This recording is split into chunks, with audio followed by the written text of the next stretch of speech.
Old School Lane Casual Chats is brought to you by Old School Lane, producing various content from blogs, videos, and podcasts discussing about movies, TV shows, video games, and everything else in between since 2011. You can check out the podcast on Anchor, Spotify, Google Podcasts, Apple Podcasts, Stitcher, Radio Public, Overcast, Breaker, Pocket Cast, and YouTube. We're associated with Channel Frederator, Manic Expression, The Comic Book Cast, and The Aaron Meta Show.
To a new episode of Casual Chats. I am Patricia. And I am Kevin. And today we're going to be talking about a movie that means a lot to the both of us. It's the 1988 film Who Framed Roger Rabbit. Woohoo! Yeah, so we decided that we were going to look back on our favorite moments of Roger Rabbit, how we first got introduced to it, and just generally on why it's probably one of the best movies ever made and probably one of the best human slash animation hybrids ever made. So yeah, I mean, I know for you, Kevin, you're really excited about this because this is like one of your, if not your favorite movie of all time. Absolutely. It is number one on my all-time favorite movie list. I love Who Framed Roger Rabbit. It is, I actually still have my Roger Rabbit doll from 1988, actually. So, yeah, it is my favorite movie of all time. It is like fine wine. It ages as the years go by. It is a classic movie. It is probably one of the best 80s movies ever made, in my opinion. Yeah, and it came out around the time in which when Disney was kind of in their last years of the Disney Bronze Age, or what they call the Dark Age. I guess it depends of how people saw it. Where people felt that around the time in which when the nine old men were retiring, and then the new blood started coming in, like Richard Rich and Don Bluth and Glenn Keane and various other people who came in and took the mantle of the old thoroughbreds of the Disney Corporation. And a lot of the movies that they were releasing were some of their darkest and some that were not critically acclaimed. Black Cauldron, Fox and the Hound, Oliver and Company. And at the time, this was like 1 year before The Little Mermaid came out, and that was the one that kind of like brought in the Renaissance period, where for the past 10 years they released some of their best animated movies that people still regard as, some of Disney's best, right up there with like the classics like Snow White. But yeah, so Roger Rabbit was definitely along that line of, Disney just slowly starting to, come back into, what they would consider to be like the golden age, right before they went into their doldrums. And we have to thank of many people for that. First of all, Gary K. Wolfe, who wrote the original book, Who Censored Roger Rabbit, back in 1981. And then we have the lines of Robert Zemeckis and Steven Spielberg, who helped with directing and the producing of the movie. And then Touchstone came into the picture and helped with the production of it. Touchstone is part of Disney, and this is where they would release some of their PG-13 or PG films that they deem as not like child friendly for Disney, but which I can definitely see, considering that there's a lot of drinking, there's there's swearing, there's violence in there, which makes a lot of sense that they don't want to put it in front of the House of Mouse. But anyway, yeah, let's talk about Roger Rabbit. So, the both of us were probably first introduced through the movie, and I've never read Who Censored Roger Rabbit Oh, I by. did. Oh, you did. Okay, so I'm sure that you can probably tell the differences between the book and the movie. Yeah, so I actually still own the book. I have I forgot what printing it is, but it's an old copy, and I actually had before when I had Facebook, I had Gary on my Facebook, the author on my Facebook page, Facebook friends.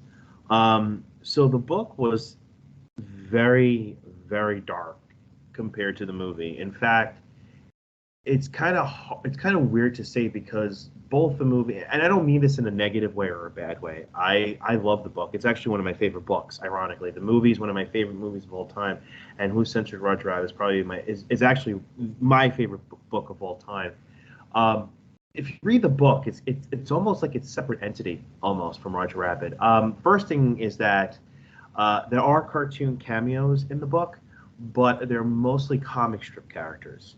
So as whereas in the movie you had the Walt Disney characters, you had Warner Brother characters, you had the Max Fleischer characters, the Walter Lantz characters, you had Bugs Bunny, Daffy Duck, you had Porky Pig, you had Mickey Mouse, Minnie Mouse, Donald Duck, Goofy, Betty Boop, Coco the Clown, and you had Woody Woodpecker.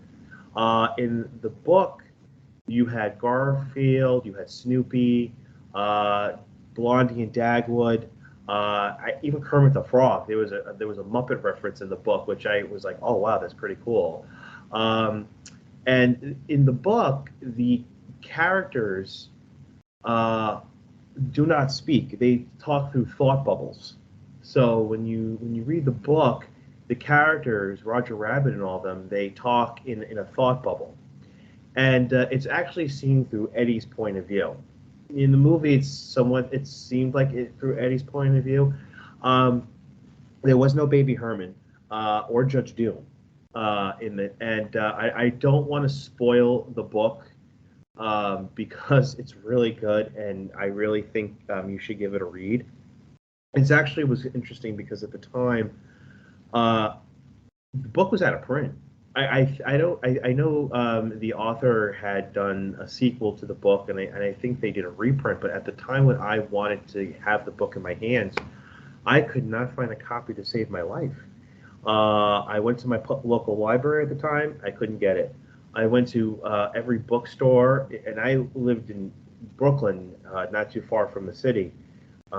They didn't have it, and I was just like, "Oh my god!" And I know, like, I could have got it on Amazon, but I think it was going for a pretty expensive for just a paperback. But yeah, there was a lot of characters that were in the book that did not, were not in the movie. It just felt really gritty. It felt like very noir. Whereas the movie felt like Chinatown almost. It was actually like China. It was very much heavily influenced by Chinatown. And I think what was cool about the movie, though, was that they really wanted to give the spotlight to a lot of classic cartoons because the movie had sort of kind of opened up the doors for characters, cartoon characters at the time that appeared in the movie had sort of made a comeback. For example, Betty Boop. In the movie, Betty Boop is featured, I believe twice. And then there, after Who Framed Roger Rabbit, there was kind of like this bringing back the old cartoons for a new generation. So in 1989, there was a Betty Boop special they did on CBS, which had the feel of Roger Rabbit. It was the style of a Max Fleischer slash Who Framed Roger Rabbit. And then like there was Mighty Mouse, who even though he was supposed to appear in the movie in Who Framed Roger Rabbit, they had the Ralph Bakshi Saturday morning cartoon, and that had that had a classic feel to it. So, going back to the book. Oh man, did you read the book by the way? I have not actually, and I really want to. I've heard a lot of people who have read the book saying that it was very different from the movie, and that made me really interested in it. But I remember many years ago when I've heard my friend Jaime Tude was going to do a tribute of Roger Rabbit and when Bob Hoskins passed away, and he actually looked at the original book of where Roger Rabbit came from, and that made me really interested. But unfortunately, it's like you said earlier that the book was out of print for a long time, and I could not, for the life of me, find it on my local library, on bookstores. And I think that there may have been like I think it was like one copy left online that it was unfortunately like taken really quickly because Roger Rabbit was becoming pretty relevant again because of the passing of Bob Hoskins. And, since then, I just still haven't had the chance to pick it up myself. And now, when you're going back into the topic of Betty Boop and the comeback of all these classic characters, it's actually a really interesting thing that you brought up is that it was kind of like our way of being introduced to these classic characters in a way that we've never been able to, considering that we unfortunately were not one of those people who grew up with watching a lot of these classic cartoons in theaters like people were back in the 30s throughout the 60s. Where they would like see a movie, and then before the movie started, you got to see either a Looney Tunes cartoon or a Fleischer Brothers cartoon or Termite Terrace or any of the sorts. And then they started airing them on TV, but then around a little bit towards that, when there was like a lot of like legal issues, and then there was like really poor copies of it because they were like the color was saturated and all that kind of stuff. And so in a way we kind of got introduced to like these classic cartoons back around the late 80s throughout the 90s because Nickelodeon was airing Looney Tunes, and then we had like Warner Brothers coming in with like Tiny Toon Adventures and Animaniacs, which kind of like was the spiritual successors of those classic Looney Tunes cartoons. And then when Cartoon Network came along around 92, when Ted Turner had purchased all of the Turner Classic stuff, he purchased MGM, and he purchased Hanna-Barbera and all that stuff. And so he had a vehicle to essentially use Cartoon Network as like an opportunity to showcase 24 hours of nothing but Looney Tunes and Hanna-Barbera cartoons, and that's how we got introduced to it. And another thing that I thought was really interesting is that this was kind of like the last, way of showcasing a lot of these voice actors who worked on classic cartoons. This was one of the last things that Mel Blanc ever voiced him right before he passed away, and like 1 year later in '89. And May Ketzel, who was the original voice of Betty Boop, this was her last performance right before she died.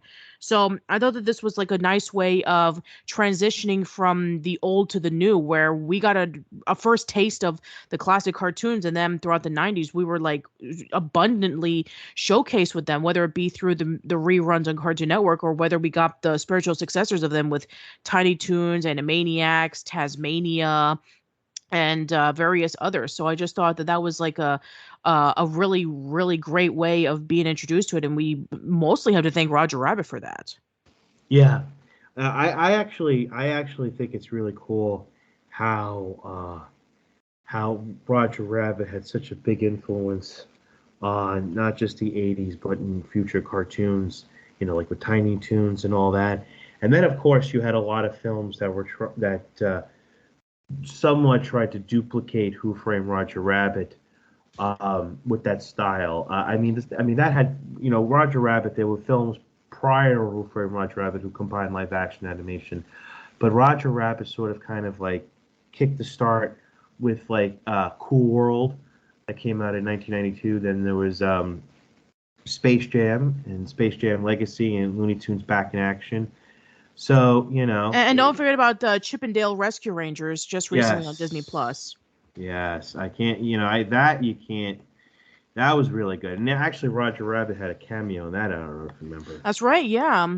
I guess this was basically their way of trying to like bring back the homages of Roger Rabbit because, I mean, it is true. You're right because there have been cases in which you've had live action actors interacting with cartoons. Walter Lantz did that way back in the early 1900s, and there have been like several examples of that. But whenever that people think nowadays of live action cartoon hybrid, they immediately think of Roger Rabbit because of the way that it was so beautifully executed. And this is a thing that, the old Robert Zemeckis used to do, is that he was able to utilize technology, but at the same time, he had this balance of creating a good story with the technology. Nowadays, it seems like he's focusing more on the technology than the story, where, we've seen things like I've seen The Witches just about a few years ago. I talked about it in a podcast where we looked back on all the Roald Dahl adaptations.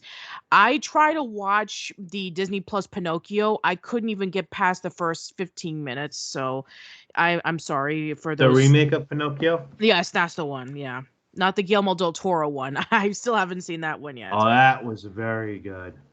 I want to see it though. I haven't had the chance to yet. But yeah, but no, Robert Zemeckis, I mean, with a lot of the stuff that he did with like Back to the Future and with Forrest Gump, he's able to take that balance of doing new techniques, but at the same time crafting a great story. And him and with all the people that he was involved with, like, Steven Spielberg, and then Jeffrey Price and Peter S. Seaman, Frank Marshall, Robert Watts, and then Alvin Silvestri. They were able to craft some great stuff to it. Bringing it back to like the 1940s was also a great idea because this is something I heard a long time ago when Lindsay Ellis, aka the Nostalgia Chick, she talked about the 40-year rule, in which, like, every 40 years or so, people start becoming nostalgic about a certain time period. And since this was the 80s, I guess people were starting to look back fondly of like the 40s and 50s, like around that pre or post World War II era. And so you have like the style of the 40s with the classic cartoon characters, and it taking place in California right before the freeway started becoming built in California, and everybody was like using the trolley so that they can be able to travel around. And also the way that the people dress and the way that people talk, and just kind of like that old fashioned, like, Hollywood style. It really is abundant with the atmosphere of the movie, which fits perfectly. And I think that the way that the movie opens with the shooting of a classic cartoon, like with Baby Herman and Roger, where it kind of looks like, something you would see out of Tom and Jerry or something like that, in which, there's a lot of slapstick, there's a lot of goofing around, there's a lot of, preventing somebody to getting hurt, kind of like when Tom and Jerry try to prevent the baby from being injured when the babysitter is just really focused on her phone call with her friends. So it plays off like that, but then it goes into a complete 180 when you see the live action director talking to Baby Herman, and then Baby Herman is like really angry with Roger because he's not able to be focused, and he can't actually have stars whenever a refrigerator hits him. He has birds and stuff like that. So, and the fact that Baby Herman was able to have that gravely voice, and he just smoking a cigar casually, and I just that's a great way of opening up the cartoon, the movie, because you think that you're just going to be watching like a nice cute little movie, but then all of a sudden it just goes a complete 180 where the movie is essentially a murder mystery. Yeah. Yeah, I also forgot to mention Evil Toon. That with David Carradine, that was another movie where they tried to mix live action and animation. Oh yeah, Heavily yeah. inspired by Who Framed Roger Rabbit. Yeah, and I guess we can go over to the story. So you have Eddie Valliant, who's a detective, and he was brought in to take pictures of Jessica Rabbit, who is interacting with RK Maroon. And with her and RK Maroon was hired Eddie to take pictures of Jessica Rabbit and Acme together, because they're trying to prove off, like, oh, Jessica's cheating on Roger with Acme, but in reality it's just taken way out of context with the whole patty cake thing. It's basically just like hiring to just take out of context smut, which is pretty filthy to say the least. But I mean, he was hired for it. He's kind of like a washed up detective who's been constantly drinking because, he's going through a lot of major problems. A Toon killed his brother because a piano dropped on his head. And he does not trust Toons at all. which it makes a lot of sense considering that, he and his brother used to love tunes and they used to go to Toontown all the time.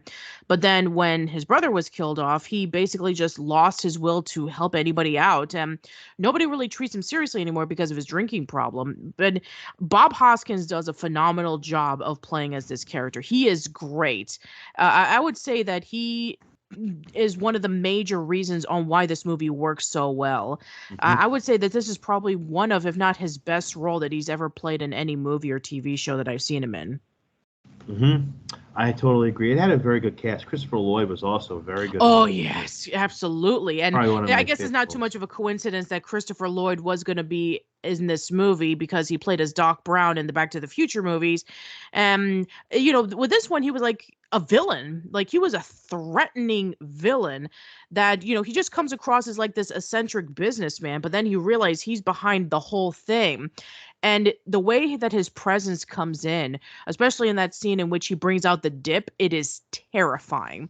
This is somebody that you do not want to mess with. And his presence with, the long coat and the glasses and his voice. I mean, he does a really, really good job. Oh, I agree. I also heard that Tim Curry, he auditioned for it, but they found him to be too scary for the role. Really? That would have been really interesting if Tim Curry would have been Judge Doom. And speaking of which, another person who was considered to be Roger Rabbit, at least for the test footage, was Paul Rubens. Mm-hmm. Yeah, so I remember Richard Williams, who was working on this movie. This was like one of the many projects he was working on so that he can be able to continue his funds when making the Thief and the Cobbler. And he worked on Roger Rabbit with the test footage, and they used Paul Rubens as testing material. And then eventually they got Charles Fleischer to voice as Roger. So yeah, that's another what if scenario. Like, what if Paul Rubens would have been Roger Rabbit? That would have been really interesting.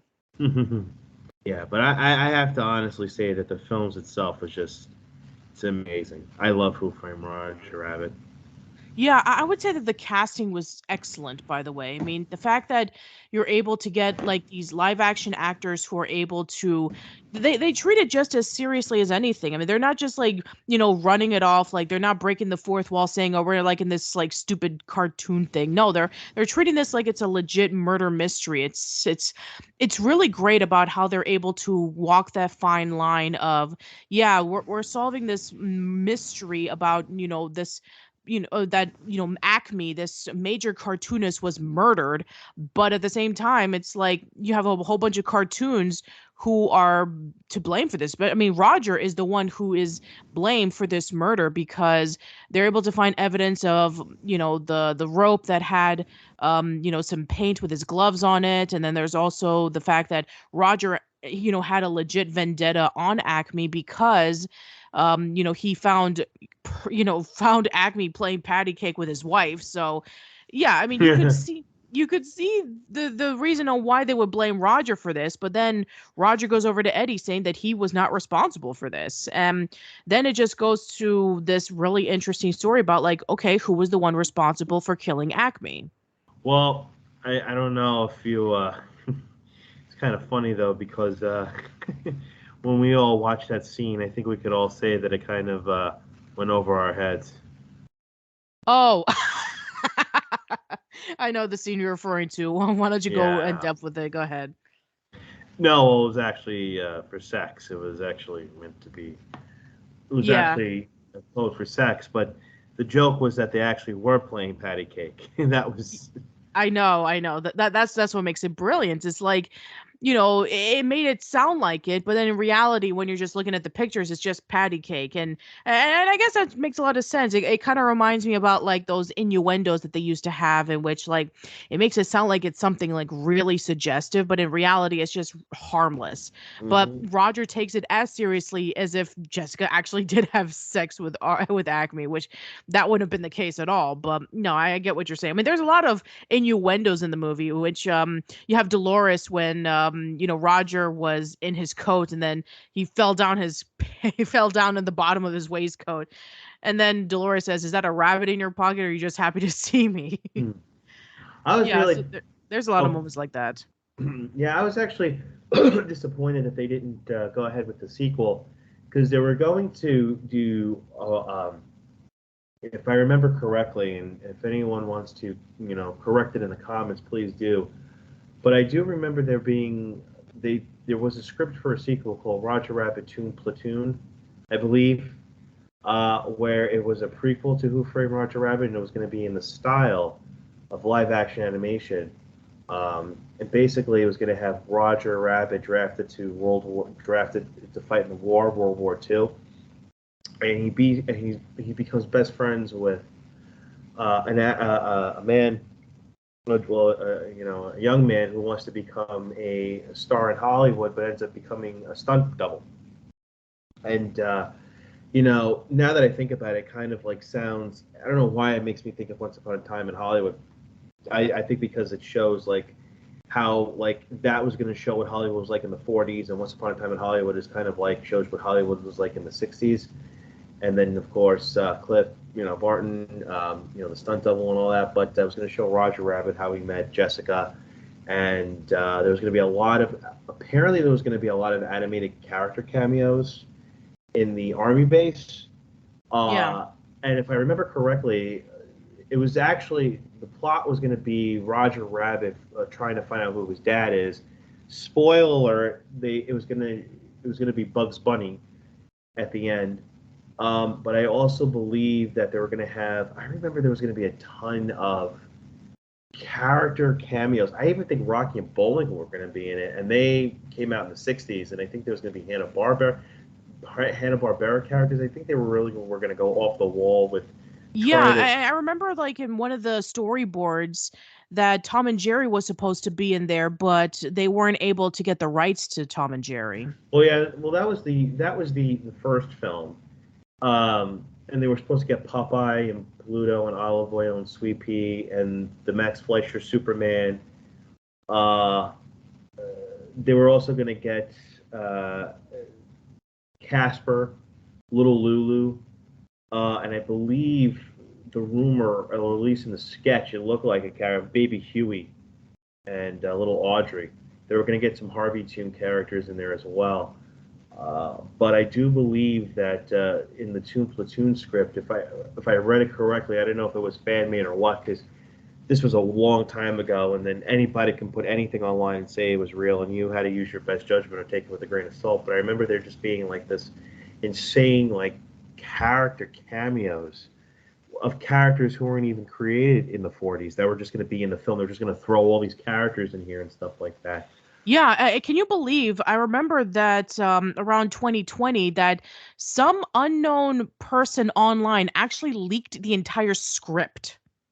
Yeah, and I think also another reason why it wasn't going to be made too was because the villains were going to be Nazis.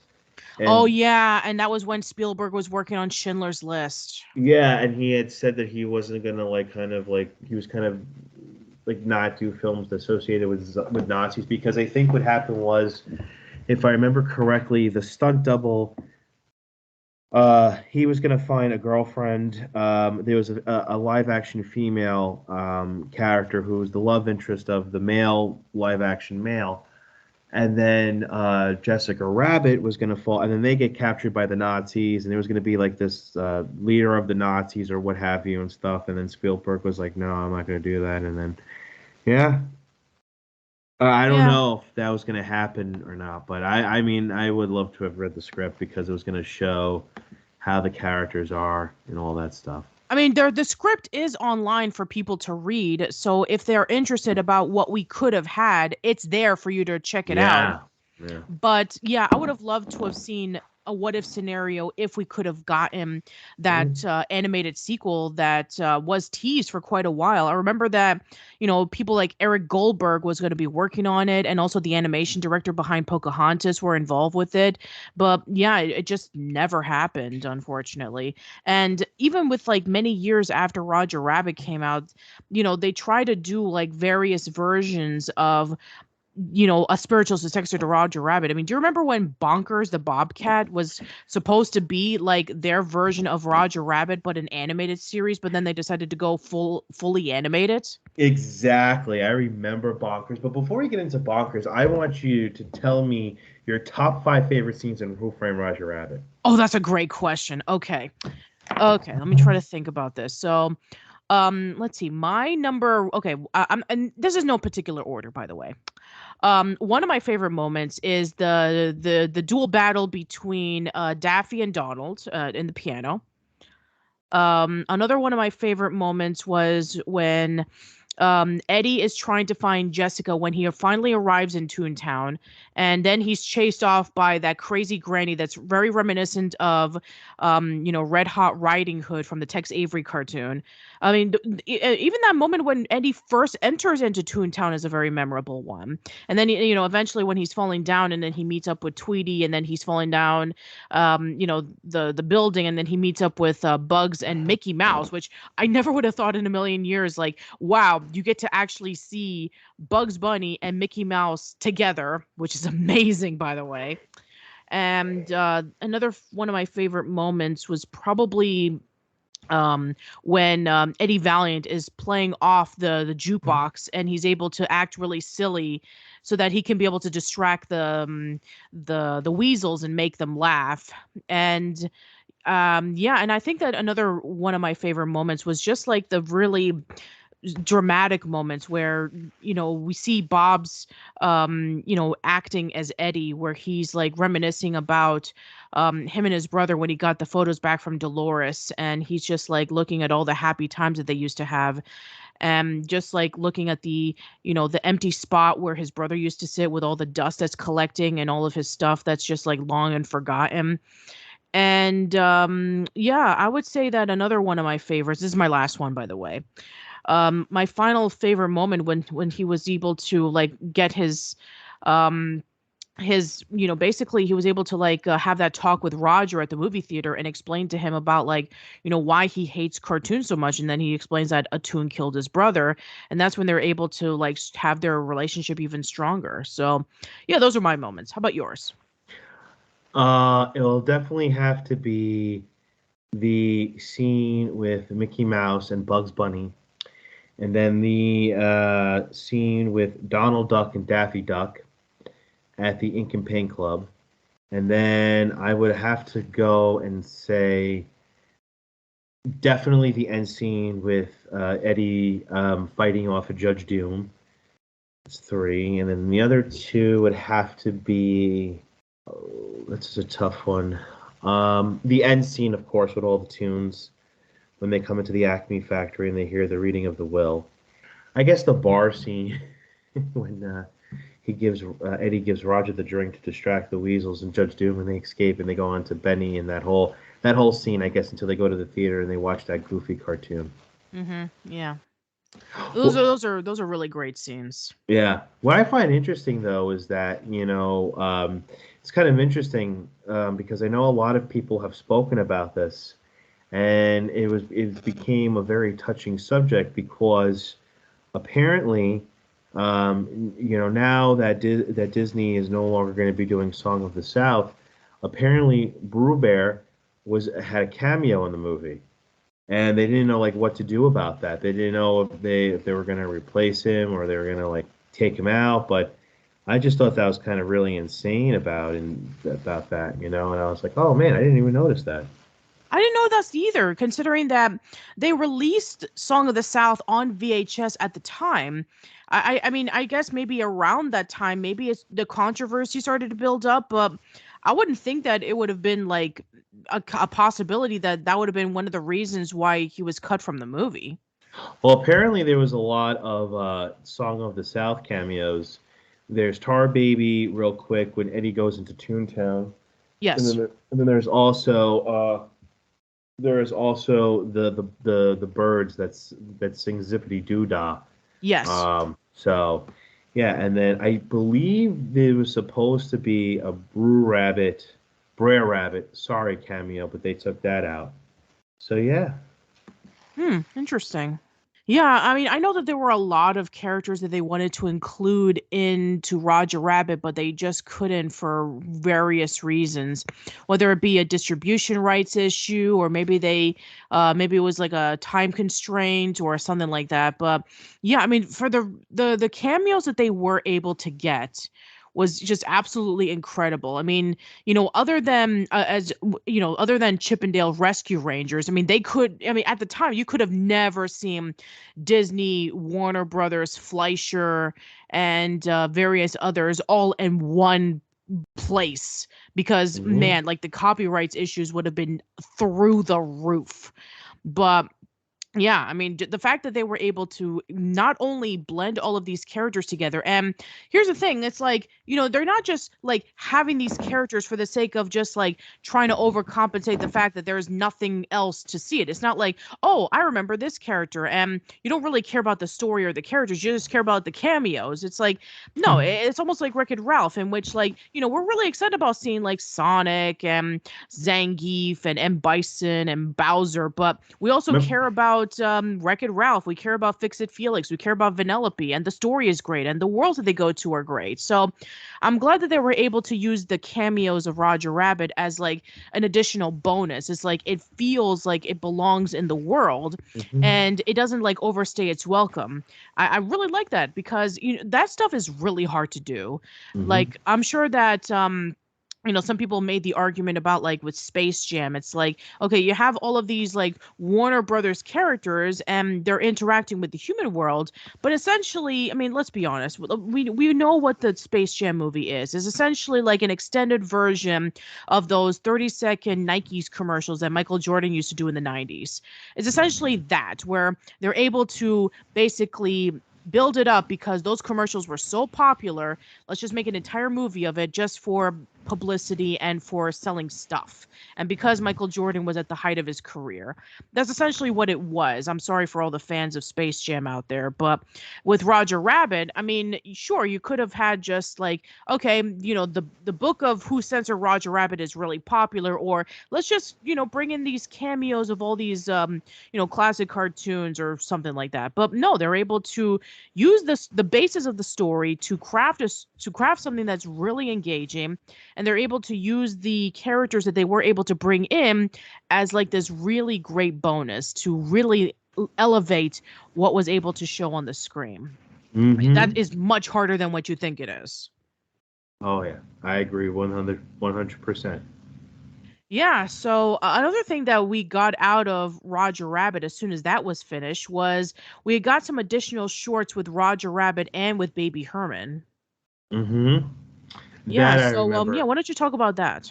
Well, those were really good. I enjoyed them. I believe one of them was shown before Dick Tracy, Yep. one was shown before Honey I Shrunk the Kids, and then what was the other movie that it was shown at? I don't remember which was the other movie because I do remember the Honey I Shrunk the Kids one.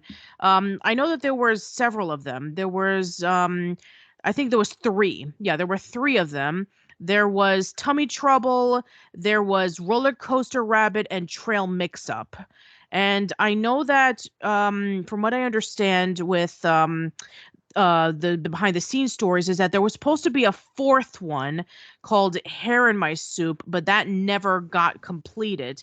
And then there was supposed to be some other ones called Clean and Oppress, Beach Blanket Bay, and Bronco Busting Bunny, but those were only in the production stages, but they also got canceled. But yeah, Tummy Trouble is essentially where Roger is watching over baby Herman, and Herman swallows the rattle, and Roger's trying to help him with his problems right before the parent got back.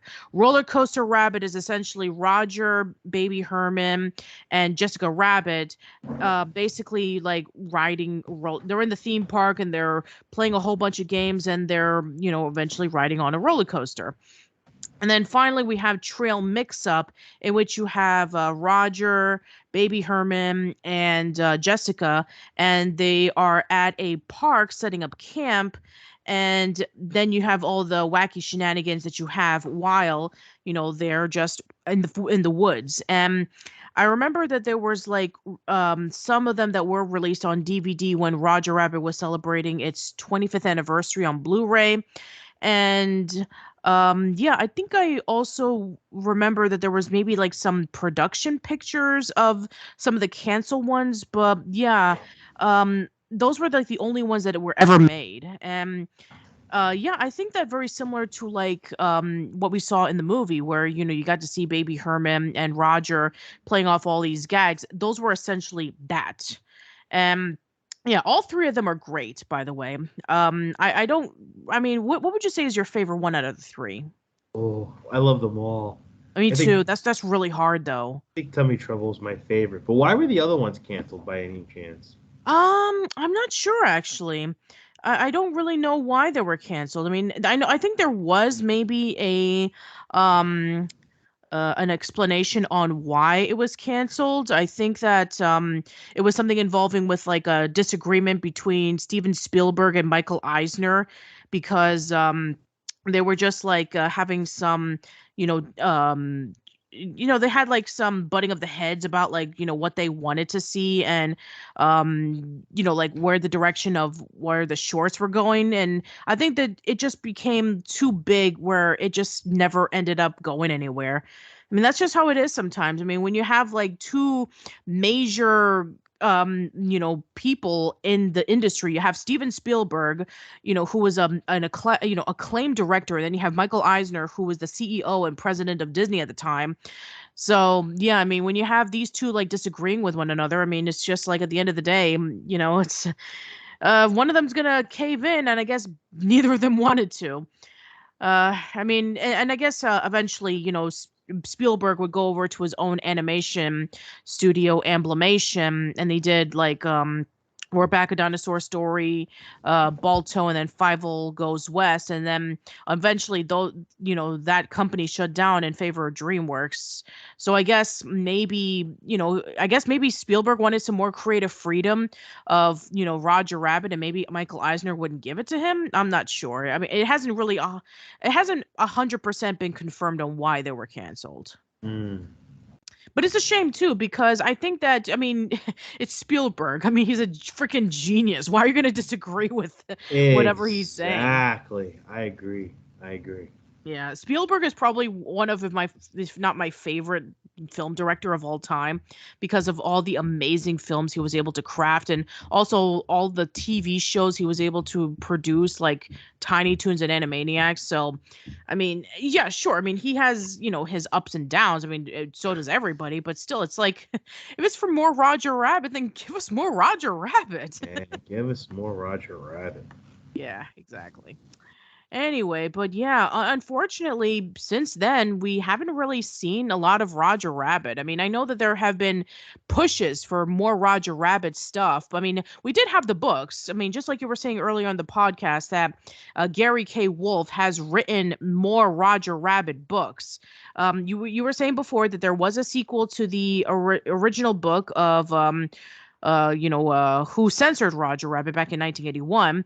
And he wrote the other book, which was a sequel. Well, it's interesting because it's not necessarily a sequel to Roger Rabbit. He calls it like a reboot because of after the success of the film.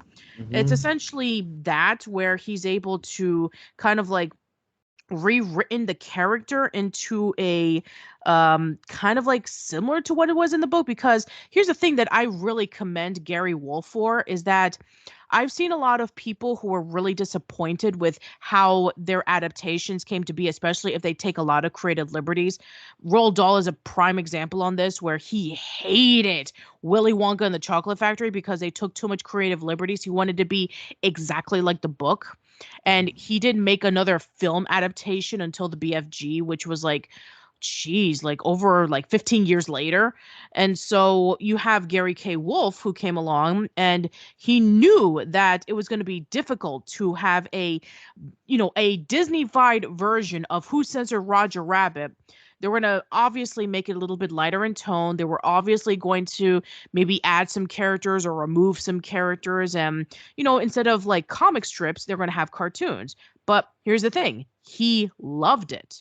he loved it so much that he was able to kind of take the essence of what they were able to give for the movie, and he wrote his sequel, Who Plugged Roger Rabbit, to kind of like make it like that, basically reboot Mm-hmm. it as opposed to a sequel. And then there was Who Whacked Roger Rabbit, which came out over 23 years later in 2013, which was basically a mystery horror humor novel.